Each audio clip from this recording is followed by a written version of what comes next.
ചെറുപ്പക്കാരെല്ലാവരും ആരെങ്കിലും ഒരാളെ മാത്രം പ്രതിഷ്ഠിക്കുക. ഈ ചെറുപ്പക്കാർക്കൊക്കെ നല്ല വിവേകമുണ്ട്, അവർക്ക് നന്നായി അറിയാം കാര്യങ്ങൾ മുഴുവൻ. ഇപ്പം നിങ്ങളെക്കാളും നമ്മളെക്കാളും കൂടുതൽ അവരാ ഇതെല്ലാം പഠിക്കുന്നത്. കാരണം അങ്ങനെ ഇന്നത്തെ കാലത്തിൻ്റെ മാറ്റം അതാണ്. പലരും ധാരണ തിരുവനന്തപുരം എന്ന് പറഞ്ഞാൽ വലിയ പ്രൗഢിയുള്ള ആളുകളാണ്, അവിടുത്തുകാരെ വിശ്വസിക്കാൻ പാടില്ലെന്നൊക്കെയാണ് പൊതുധാരണ. എല്ലാം തെറ്റാണ്. തിരുവനന്തപുരത്ത് നല്ല മനുഷ്യരാണ്, സ്നേഹമുള്ള മനുഷ്യരാണ്, ബുദ്ധിയുള്ള മനുഷ്യരാണ്, വിദ്യാഭ്യാസമുള്ള മനുഷ്യരാണ്, വിവേകശാലികളായ മനുഷ്യരാണ്, വകതിരിവുള്ള മനുഷ്യരാണ്, നല്ലതും ചീത്തയും തിരിച്ചറിയും. ഇനി പറഞ്ഞുകൊണ്ടാണ് പറയേണ്ടത്. ഞാനൊരു സാധാരണക്കാരനാണ്. എനിക്ക് ഓക്സ്ഫോർഡ് യൂണിവേഴ്സിറ്റിയിലെ പരിചയം എനിക്കില്ല, എനിക്ക് വേൾഡ് പരിചയം എനിക്കില്ല.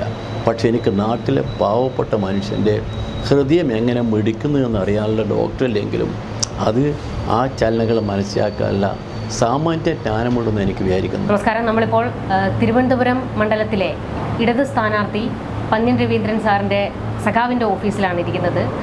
തിരഞ്ഞെടുപ്പുമായി ബന്ധപ്പെട്ട് അദ്ദേഹത്തോട് കുറച്ച് കാര്യങ്ങൾ ചോദിച്ചറിയാം. അപ്പോൾ അദ്ദേഹത്തിന് ഒരു മുഖവരയുടെ ആവശ്യം വേണ്ട, കാരണം മലയാളികൾക്കെല്ലാം തന്നെ വളരെ സുപരിചിതനാണ് അദ്ദേഹം. അപ്പോൾ നേരിട്ട് തന്നെ നമുക്ക് അദ്ദേഹത്തോട് ചോദ്യങ്ങളിലേക്ക് കടക്കാം. അപ്പോൾ ക്ലീശയായിട്ടുള്ളൊരു ചോദ്യമായിരിക്കാം, എന്നിരുന്നാലും തിരുവനന്തപുരം മണ്ഡലം താങ്കളോട് ഇത്തവണ പിടിക്കുമോ? തിരുവനന്തപുരം മണ്ഡലത്തിൽ പിടിക്കാൻ വേണ്ടിയാണല്ലോ മത്സരിക്കുന്നത്. ഈ മണ്ഡലം എനിക്കൊരു പുതുമയുള്ള കാര്യമല്ല. ഞാൻ നേരത്തെ 3 വർഷവും 4 മാസവും ഞാനിവിടെ ഉണ്ടായിരുന്നു MP ആയിട്ട്. 2005 മത്സരിച്ച് ജയിച്ച് 2009 വരെ. അതിനുശേഷവും അതിനു മുമ്പും ഞാനിവിടെ തന്നെയാണ്, തിരുവനന്തപുരത്തുകാരൻ തന്നെയാണ്. ഇനിയും ഞാൻ തിരുവനന്തപുരത്ത് തന്നെ ഉണ്ടാവും. തിരുവനന്തപുരത്തെ മണ്ണിൽ ഇവിടെ ഉറച്ച് നിന്ന് തിരുവനന്തപുരത്തുകാർക്ക് വേണ്ടി പോരാടിയ ഒരു പോരാളി കൂടിയാണ് ഞാൻ. അതുകൊണ്ട് എക്കാലവും തിരുവനന്തപുരത്തുകാരുടെ കൂടെ ഞാൻ ഉണ്ടാവുമെന്ന് അവർക്കും അറിയാം, എനിക്കും അറിയാം. അതുകൊണ്ട് മത്സരിക്കുന്നത് ജയിക്കാൻ വേണ്ടിയാണ്. പിന്നെ തിരഞ്ഞെടുപ്പിൽ ജനങ്ങളെ വോട്ട് ചെയ്യേണ്ടത്, അവരാ തീരുമാനിക്കേണ്ടത്. ആ തീരുമാനമല്ലേ നമ്മളെ മുമ്പിൽ ഇപ്പം അവസാനമായി വരുന്നത്. അപ്പം നമുക്ക് കാണാം. സാർ ഇപ്പോൾ ഏകദേശം ഒരു 40 വർഷത്തോളമായിട്ടുണ്ടാവും തിരുവനന്തപുരത്ത്. അപ്പോൾ സാർ ഇത്തവണ പ്രചാരണത്തിലൊക്കെ ഇറങ്ങുമ്പോൾ ജനങ്ങളുടെ ഭാഗത്തു നിന്നുള്ള പ്രതികരണങ്ങൾ എങ്ങനെയാണ് സാർ? ജനങ്ങൾ സത്യം പറഞ്ഞാൽ അവരെ കൂടിയുള്ള ഒരാളായിട്ട് തന്നെ കാണുക. ഞാനിപ്പോൾ എല്ലാ സ്ഥലങ്ങളിലും പോയി. കഴിഞ്ഞ തവണ ഞാൻ മത്സരിക്കുമ്പോഴുള്ള ഞാനല്ല ഇത്തവണ. സുപരിചിതനാണ് എല്ലാവർക്കും. കൊച്ചു കുട്ടികൾക്ക് പോയി. ഒരു കൊച്ചു കുട്ടിയോട് ഒരു മീഡിയക്കാരൻ ചോദിച്ചു, എന്താ അപ്പൂപ്പൻ്റെ പേരെന്താ? പന്ന്യൻ രവീന്ദ്രൻ. അത് ഒരു വലിയ ഭാഗ്യമാണ്, പൊതുപ്രവർത്തകർക്ക് കിട്ടുന്ന വലിയ ഭാഗ്യമാണ്. അത് എങ്ങനെ എനിക്ക് വന്നെന്ന് എനിക്കറിയില്ല. അവർക്കൊക്കെ എന്നെ അറിയാം, എനിക്ക് അവരെയും അറിയാം. സാധാരണ ജനങ്ങൾ ഈ നാട്ടിൽ അവർ വലിയ കാര്യം ആഗ്രഹിക്കുന്നില്ല. അവർക്കൊന്ന് കണ്ടാൽ ഒന്ന് ചിരിക്കുക, ഒന്ന് ലോക്യം പറയാം. അവർ പറയുന്ന എന്തെങ്കിലും കാര്യത്തിന് അപ്പം ചെയ്യാവുന്നത് ചെയ്യുക, പ്രതിഫലേച്ഛയില്ലാതെ. എന്ന് പറഞ്ഞാൽ ചെയ്തു കൊടുക്കാൻ പണം വേണമെന്ന് പറയുന്ന ആളുകളുണ്ടല്ലോ, അതില്ല ചെയ്യുക. അതാണ് പൊതുപ്രവർത്തകർ ജനങ്ങൾ ആവശ്യപ്പെടുന്നത്. അത് ചെയ്യാൻ പൊതുപ്രവർത്തനം തയ്യാറാവണമെന്നുള്ളതാണ് നമ്മളെ ഒരു വലിയ അനുഭവം. ഞാൻ ആ കാര്യത്തിൽ ശ്രദ്ധിക്കാറുണ്ട്, ഇനിയും ശ്രദ്ധിക്കും. അതെല്ലാം ഒരു സ്ഥാനവുമില്ലെന്ന് വെച്ചോ, അപ്പോഴും എൻ്റെ അടുത്ത് വരും, ഞാൻ ശ്രദ്ധിക്കും. ഞാൻ സാധാരണ ഈ പേരിൻ്റെ കൂടെ അധികാര സ്ഥാനം വെച്ച് ലെറ്റർ പേടിക്കുന്നതിന് ഞാൻ വിരോധിയാണ്. MP എന്ന രീതിയിൽ പാർലമെൻറ്റിൽ നിന്നിരുന്ന ലെറ്റർ പേടുണ്ട്. ഇപ്പം പലർക്കും ശുപാർശ കത്ത് കൊടുക്കേണ്ടി വരും. പാവങ്ങളാണ് വരുന്നത്, അവർക്ക് പലപ്പോഴും ശുപാർശ കത്ത് കൊടുക്കേണ്ടി വരും. ആ കൊടുക്കുമ്പോൾ ഞാൻ അതിൻ്റെ കൂടെ XMP എന്ന് എഴുതിയിട്ടില്ല, പ്രിൻ്റ് ചെയ്യിച്ചാണ് ലെറ്റർ പേടിച്ചത്. കാരണം മനുഷ്യർ ഉദ്ദേശിക്കുന്നത് അവർക്ക് ചെറിയ ചെറിയ കാര്യങ്ങളാണ്. നമ്മൾ വലിയ കാര്യങ്ങളെക്കുറിച്ച് ആലോചിക്കുന്നത് നമ്മൾ രാഷ്ട്രീയമായി ഒരു വലിയ വിശകലനം നടത്തുമ്പോഴാണ്. ഇത് വളരെ സിമ്പിളായ കാര്യമാണ്. അത് ചെയ്യുന്നതിന് ഒരു ജനപ്രതിനിധിക്ക് കഴിയോ ഇല്ലേ എന്നുള്ളതാണ് ജനങ്ങളുടെ മുമ്പുള്ള ചോദ്യം. അങ്ങനെ കഴിയുന്ന ആളുകളെ അവർ തിരിച്ചറിയുന്നു. ഇപ്പം ഞാനിന്നലെ പോയപ്പോൾ ഓട്ടോറിക്ഷ തൊഴിലാളികൾ, ഞാനവിടെ നെയ്യാറ്റിൻകര കഴിഞ്ഞിട്ട് റോഡ് സൈഡിൽ വണ്ടി നിർത്തി അവിടുന്ന് ചായ കുടിക്കുമ്പോൾ ഓട്ടോറിക്ഷ തൊഴിലാളിയുണ്ട്. അവരെല്ലാം കൂടി വന്ന് കൂടി. അവർക്കൊക്കെ അറിയാം, കാരണം ഞാൻ ഓട്ടോറിക്ഷ സഞ്ചാരിയാണ്. ഞാൻ ഈ വണ്ടിയിലിപ്പോൾ പോകുന്ന തിരഞ്ഞെടുപ്പ് കാലത്ത് മാത്രം പോകുന്നതാണ്. അപ്പം അങ്ങനെ മനുഷ്യനെ തിരിച്ചറിയുന്ന ഒരു നാടാണ് ഈ നാട്. ആ നാടിൻ്റെ മനസ്സ് ശരിക്കും പഠിച്ചാൽ മാത്രമേ ആ നാടിനെക്കുറിച്ച് നമുക്ക് ഒരുപാട് വിശകലനം നടത്താൻ കഴിയും. പലരും ധാരണ തിരുവനന്തപുരം എന്ന് പറഞ്ഞാൽ വലിയ പ്രൗഢിയുള്ള ആളുകളാണ്, അവിടുത്തുകാരെ വിശ്വസിക്കാൻ പാടില്ലെന്നൊക്കെയാണ് പൊതുധാരണ. എല്ലാം തെറ്റാണ്.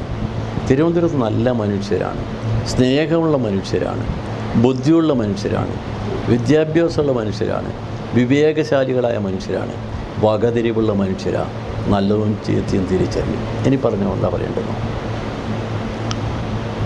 സാർ, അതുപോലെ തൊട്ടപ്പുറത്ത് നിൽക്കുന്നത് ശക്തനായിട്ടുള്ളൊരു എതിരാളിയാണ് ശശി തരൂർ.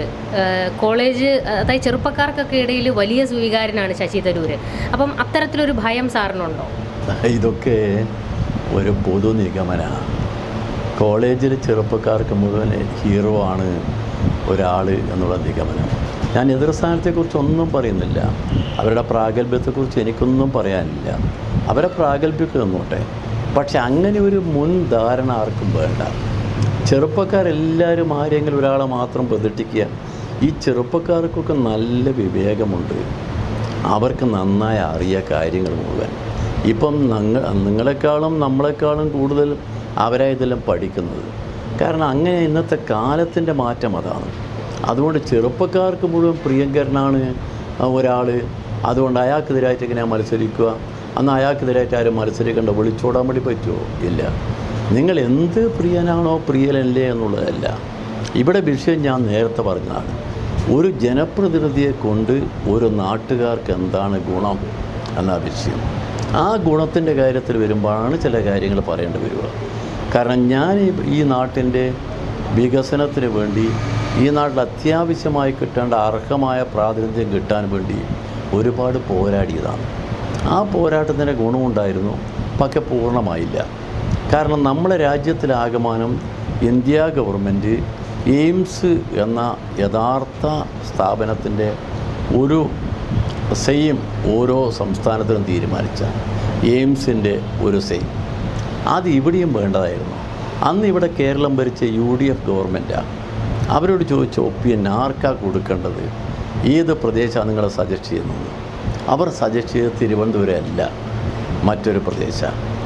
അതിൻ്റെ പേരിൽ നമുക്ക് കിട്ടാവുന്ന എയിംസ് ഇല്ലാതായി. ഞാൻ പാർലമെൻറ്റിൽ പോയപ്പം ഭാഗ്യത്തിന് ഞാൻ ഹെൽത്ത് സ്റ്റാൻഡിംഗ് കമ്മിറ്റിയിലായിരുന്നു. ഹെൽത്ത് സ്റ്റാൻഡിംഗ് കമ്മിറ്റി മീറ്റിങ്ങിലും രണ്ടാമത്തെ മീറ്റിംഗ് ഞാൻ ചോദിച്ചു, എന്ത് എയിംസ് കേരളത്തിലില്ലാത്തത്? അപ്പോഴോട്ട് കേരളത്തിൽ നിന്ന് ഒപ്പീനിയൻ ഇതാണ്, അത് മെരിറ്റപ്പെടില്ല. ഇവിടെ തിരുവനന്തപുരം RCC ഉണ്ട്, അതുപോലെ തന്നെ ശ്രീചിത്രയുണ്ട്, ഇവിടെ നമ്മുടെ മെഡിക്കൽ കോളേജ് ആശുപത്രിയുണ്ട്, അതിന് ചെസ്റ്റ് ഹോസ്പിറ്റലുണ്ട്, എല്ലാം കൂടി ചേർന്ന ഹോസ്പിറ്റൽ സമുച്ചയം തിരുവനന്തപുരത്തുണ്ട്. എന്നാൽ തിരുവനന്തപുരത്ത് ഒഴിവാക്കിയിട്ട് വേറൊരു സ്ഥലം കൊടുത്തതിന് അർത്ഥം എന്താ? അത് UDF ചെയ്താൽ.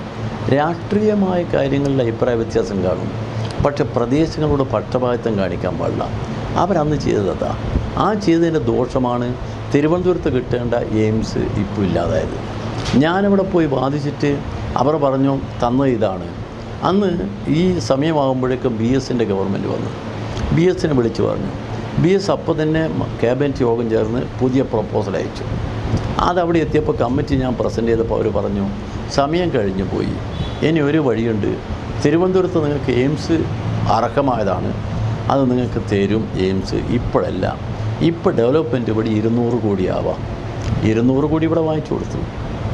ഇവിടെ തിരുവനന്തപുരം മെഡിക്കൽ കോളേജ്, നിങ്ങൾ തിരുവനന്തപുരം വിമാനത്താവളം ഇപ്പോൾ അദാനിക്ക് വിറ്റില്ലേ? ആ വിമാനത്താവളത്തിൻ്റെ എത്ര ആസ്തിയുണ്ട്? ആ വിമാനത്താവളത്തിൻ്റെ 1 ലക്ഷം കോടി എന്നാണ് വിദഗ്ധന്മാർ പറയുന്നത്.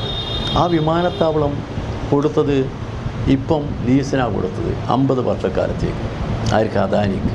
അങ്ങനെ ലീസ് കൊടുക്കുമ്പോൾ കേരളത്തിലെ ഗവൺമെൻറ് ശക്തിയായി ആവശ്യപ്പെട്ട് ഞങ്ങൾ കണ്ണൂരും കൊച്ചിയും വിമാനത്താവളം ഇപ്പോൾ നടത്തുന്ന കൂട്ടറാണ്, പരിചയമുണ്ട്, നമുക്ക് തരണം. തന്നില്ലല്ലോ.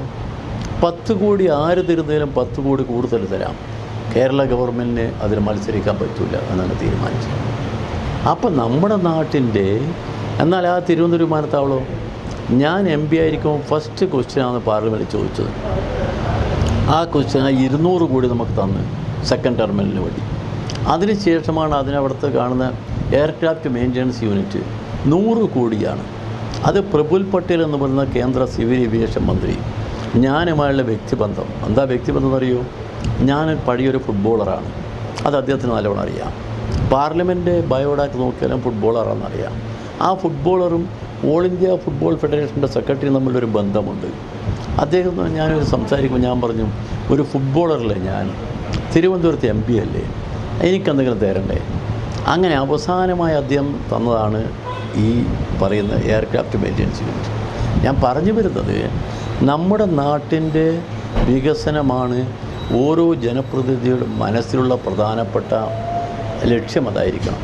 അതിനുവേണ്ടി പ്രവർത്തിക്കുന്നതിന് പകരം നമ്മൾ ആനയാണ്, നമ്മൾ ലോകം മുഴുവനുണ്ട് എന്നൊക്കെ ആരെങ്കിലും മേനി നടിച്ചാൽ ഒരു കാര്യമില്ല സഹോദരി. ഇവിടെ അതാ വേണ്ടത്. ഞാനൊരു മേനിയും നടിക്കാൻ പോകുന്നില്ല. ഞാനൊരു സാധാരണക്കാരനാണ്. എനിക്ക് ഓക്സ്ഫോർഡ് യൂണിവേഴ്സിറ്റിയിലെ പരിചയം എനിക്കില്ല, എനിക്ക് വേൾഡ് പരിചയം എനിക്കില്ല. പക്ഷേ എനിക്ക് നാട്ടിലെ പാവപ്പെട്ട മനുഷ്യൻ്റെ ഹൃദയം എങ്ങനെ മിടിക്കുന്നു എന്നറിയാനുള്ള ഡോക്ടറില്ലെങ്കിലും അത് ആ ചലനങ്ങൾ മനസ്സിലാക്കാനുള്ള സാമാന്യ ജ്ഞാനമുണ്ടെന്ന് എനിക്ക് വിചാരിക്കുന്നു. പൊതുവെ ഇവിടെ UDFും BJPയും തമ്മിലാണ് മത്സരം എന്ന് ചില എതിർപ്പാളയത്തിൽ നിന്ന് പറയുന്നുണ്ടല്ലോ, അതിനോട് എന്താണ് പറയുന്നത്? അത് സത്യം പറഞ്ഞാൽ റിയാലിറ്റിയായി ബന്ധവുമില്ലാത്ത വെറും വാചാരമാണ്. അത് ഒരർത്ഥവുമില്ലാത്ത കാര്യമാണ്. കാരണം UDFും BJP എന്ന് പറയുന്ന പാർട്ടിക്ക് ഇവിടെ എന്താ ബേസ്? നിങ്ങളുടെ BJPക്ക് കേന്ദ്രമന്ത്രി വന്നാൽ ഒരു ജനങ്ങൾ മുഴുവൻ വോട്ട് വാരി കൊടുക്കുമോ? അങ്ങനെ ധരിക്കാൻ തെറ്റാണ്. BJPക്ക് ആക്ച്വലി BJP എന്താ ഇവിടെ? നിങ്ങൾ കഴിഞ്ഞ പാർലമെൻറ്റ് തിരഞ്ഞെടുപ്പിൻ്റെ ബേസ് എടുത്തുകൊണ്ടാണ് പലരും കണക്ക് കൂട്ടുന്നത്. കഴിഞ്ഞ പാർലമെൻറ്റ് തിരഞ്ഞെടുപ്പിന് ശേഷമാണല്ലോ അസംബ്ലി തിരഞ്ഞെടുപ്പ്. അസംബ്ലി തിരഞ്ഞെടുപ്പാണെങ്കിലോ പിണറായിയുടെ രണ്ടാം സർക്കാരായതുകൊണ്ട് അന്നുള്ള വിമർശനം നിങ്ങൾ ചാനലല്ലേ, നിങ്ങളും പറഞ്ഞ് കാണുമല്ലോ. അന്നത്തെ ബിരിയാണി ചെമ്പ് ഓർമ്മയുണ്ടാകും. ആ ബിരിയാണി ചെമ്പിൽ സ്വർണം കടത്തി ഓർമ്മയുണ്ടാകും. അതൊക്കെ എന്തായിരുന്നു നാട്ടിൽ? എന്തൊക്കെ വാചകോലാഹലങ്ങളായിരുന്നു. എന്നിട്ടോ ജനങ്ങൾ വോട്ട് ചെയ്തു ഇടതുപക്ഷത്തിന്. ഇടതുപക്ഷം ഇവിടെ 7 മണ്ഡലങ്ങളിൽ 6ലും ജയിച്ച മണ്ഡലമാണ് അസംബ്ലി മണ്ഡലം. മാത്രമല്ല ടോട്ടൽ വോട്ട്സിൽ 32.25% വോട്ട് ഇടതുപക്ഷത്തിനാണ്. കോൺഗ്രസ്സിന് 36% വോട്ടേ ഉള്ളൂ. BJPക്ക് 22%. എവിടെയാണ് BJP 2ാം സ്ഥാനത്താകുന്നത്? ഇപ്പം അടുത്ത് ഒരു മാസത്തിനുള്ളിൽ ഇവിടെ 2 ഉപതെരഞ്ഞെടുപ്പ് നടന്നു. ഒരു ഉപതെരഞ്ഞെടുപ്പ് നടന്നത് കോർപ്പറേഷനില്ല. 25 വർഷക്കാലം BJP കുത്തകയായി വെച്ച് അവരെ കോട്ട തൊടാൻ അനുവദിക്കില്ല എന്ന് പറയുന്ന സ്ഥലമാണ്. അവിടെ ഇടതുപക്ഷം ജയിച്ചു വന്നല്ലോ. അത് ചെറിയ വോട്ടിനല്ല, നല്ല ഭൂരിപക്ഷത്തിൽ ജയിച്ചു വന്നല്ലോ. ഒറ്റശേഖരമംഗലം പഞ്ചായത്ത് ഈ മണ്ഡലത്തിൽപ്പെട്ടതാണ്. അവിടെ നടന്ന തെരഞ്ഞെടുപ്പിൽ ബൈ ഇലക്ഷനിൽ ഇതുപോലെ ആരാ ജയിച്ചത്? ഇടതുപക്ഷം. 20 വർഷമായി BJP കുത്തകയാണ്. BJPയെ തിരുവനന്തപുരത്ത് ജനങ്ങൾ സ്വീകരിക്കുന്നതാണോ? തിരുവനന്തപുരത്ത് ജനങ്ങളുടെ മനസ്സ് നിങ്ങളൊന്ന് ആലോചിച്ച് നോക്കണം. നവോത്ഥാന പ്രസ്ഥാനത്തിൻ്റെ പാരമ്പര്യമുള്ള മനസ്സായത് ഇവിടെയാണ്. ശ്രീനാരായണ ഗുരുദേവൻ കൊണ്ടുപോയിട്ട് ആദ്യത്തെ പ്രതിഷ്ഠ നടത്തിയത് അറിയാലോ, അരുവിപ്പുറം. ആ പ്രതിഷ്ഠ നടത്തിയ നാടായത്. ശ്രീനാരായണ ഗുരുദേവൻ, അയ്യങ്കാളി, ചട്ടമ്പി സ്വാമികൾ, അയ്യ വൈകുണ്ഠസ്വാമി, വൈക്കം അബ്ദുൽ ഖാദർ മൗലവി, പൊയ്കയിൽ യോഹന്നാൻ, എത്ര മഹാരഥന്മാർ. അവരെന്തിനാണ് പോരാടിയത്? ഈ നാട്ടിൻ്റെ നന്മയ്ക്ക് വേണ്ടിയാണ്. നമ്മളിപ്പോൾ ഇരിക്കുമ്പോൾ നമ്മൾ ആരെങ്കിലും ആലോചിക്കുന്നുണ്ട് ഏത് ജാതിയാ മതം ചോദിക്കുമോ? ആ ചോദിക്കാൻ നമ്മളെ മനസ്സനുവദിക്കും ഇല്ലല്ലോ. നമ്മളെല്ലാം മനുഷ്യരാണ്.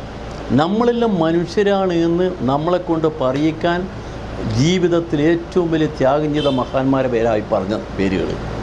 ആ നാട്ടിൽ രാജ്യത്തൊരു ഹിന്ദു രാജ്യം സംഘടിപ്പിക്കാൻ വേണ്ടി പോകുന്ന ഭരണഘടന ഭേദഗതിയും നമ്മൾ ജയിച്ചാലെന്ന് പ്രഖ്യാപിക്കുന്ന ഒരു പാർട്ടി, CAA മതത്തിൻ്റെ പേരിൽ മാത്രം ഉപയോഗിച്ചൊരു പാർട്ടി, ആ പാർട്ടി ഇവിടെ ജനങ്ങൾ സ്വീകരിക്കുന്നതാണോ?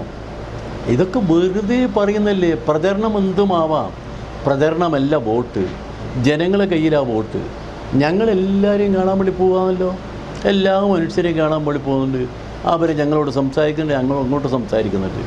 എന്താ റിയാലിറ്റി എന്നറിയാതെ ഈ കണക്ക് ശാസ്ത്രത്തിൻ്റെ പഴയ കണക്ക് ശാസ്ത്രത്തിൻ്റെ ബലത്തിൽ എല്ലാം തീരുമാനിക്കുന്നത് ശരിയാണോ? അതാ ഉള്ളത്. യഥാർത്ഥ കണക്കെന്താ പറയേണ്ടത്? നമുക്ക് അത്രമാത്രം വിഷമിച്ചൊരു സ്ഥലത്ത് ഇടതുപക്ഷ ജനാധിപത്യ മുന്നണി 6 സീറ്റ് പിടിച്ചെടുത്താൽ ഇവിടെ അത്ര വിഷമിച്ച സന്ദർഭത്തിലാണ് പിടിച്ചെടുത്തിരിക്കുന്നത്. അതോ ആരോപണത്തിൽ മുങ്ങിയത് ഏത്? ഈ പറഞ്ഞ ബിരിയാണി ചെമ്പിന് നിങ്ങൾക്ക് ഓർമ്മയുണ്ടല്ലോ. നമ്മൾ സാധാരണ കേൾക്കുന്ന ബിരിയാണി ഇതല്ല, ഇത് സ്വർണ്ണ ബിരിയാണിയാണ് ഉണ്ടാക്കിയത്. എന്തൊക്കെയായിരുന്നു? അതുകൊണ്ട് നിങ്ങളൊന്ന് മനസ്സിലാക്കേണ്ട, ജനങ്ങൾ ചിന്തിക്കുന്ന ജനങ്ങളാണ്, ജനങ്ങൾ അനുഭവമുള്ള ജനങ്ങളാണ്. അനുഭവത്തിൻ്റെ അടിസ്ഥാനത്തിൽ ജനങ്ങൾ വോട്ട് ചെയ്യും. ഞങ്ങൾക്ക് ഒട്ടും ഭയമില്ല, ഞങ്ങൾക്ക് വലിയ പ്രതീക്ഷയുണ്ട്. ആ പ്രതീക്ഷ എന്ന് പറഞ്ഞാൽ രാജ്യത്തെ അവസ്ഥ കണ്ട് തിരുവനന്തപുരത്തെ ബുദ്ധിമതികളായ വിവേകശാലികളായ ജനങ്ങൾ തീരുമാനമെടുക്കുന്ന ഞങ്ങൾക്ക് വിശ്വാസമുണ്ട്. ആ തീരുമാനം എടുക്കുമ്പോൾ ആ തീരുമാനത്തിൽ BJP എന്ന് പറയുന്ന പാർട്ടിക്ക് സ്ഥാനമുണ്ട് എന്ന് പറഞ്ഞാൽ കുറച്ചുണ്ടാവുമില്ല എന്ന് ഞാൻ പറയുന്നത്. കാരണം എന്താ പറഞ്ഞാൽ ഇപ്പോൾ അവസാനം ചിലരൊക്കെ അങ്ങോട്ട് പോവുകയല്ലേ. ഇത് സാധാരണ പച്ചില കാണുമ്പോൾ ആട് പോകുന്ന മാതിരി ചിലർ നേരെ അങ്ങോട്ട് പോവുകയല്ലേ. പോകുന്ന ആളുകളുടെ പേരൊന്നും ഞാൻ പറയുന്നില്ല, വ്യക്തിപരമായിട്ട് ആരെയും ഞാൻ പറയാറില്ല. അതാണ് അവസ്ഥ. ആ അവസ്ഥയിൽ നിങ്ങളൊന്നും ധരിക്കണ്ട. ഞങ്ങൾക്ക് അതിലൊന്നും ഒരു വിഷമവുമില്ല. ഞങ്ങൾക്ക് രാജ്യമാണ് വലുത്. നമ്മുടെ മാതൃരാജ്യം ഇന്ത്യ. ആ ഇന്ത്യ എന്ന രാജ്യത്തെ അന്യം നിന്ന് പോവാതിരിക്കാൻ, ഈ രാജ്യത്തൊരു ഫാസിസ്റ്റ് ഭരണകൂടം വരാതിരിക്കാൻ നമുക്ക് ഒരുമിച്ച് പൊരുതണം. അതിനെന്ത് ചെയ്യാനും ഏതു തരത്തിലുള്ള സമരം നടത്താനും നമ്മൾ തയ്യാറാവേണ്ടി വരും. ആ സന്ദർഭമാണ് അതിൽ കാത്തിരിക്കുന്നത്. അപ്പോൾ നമുക്ക് കാണാം.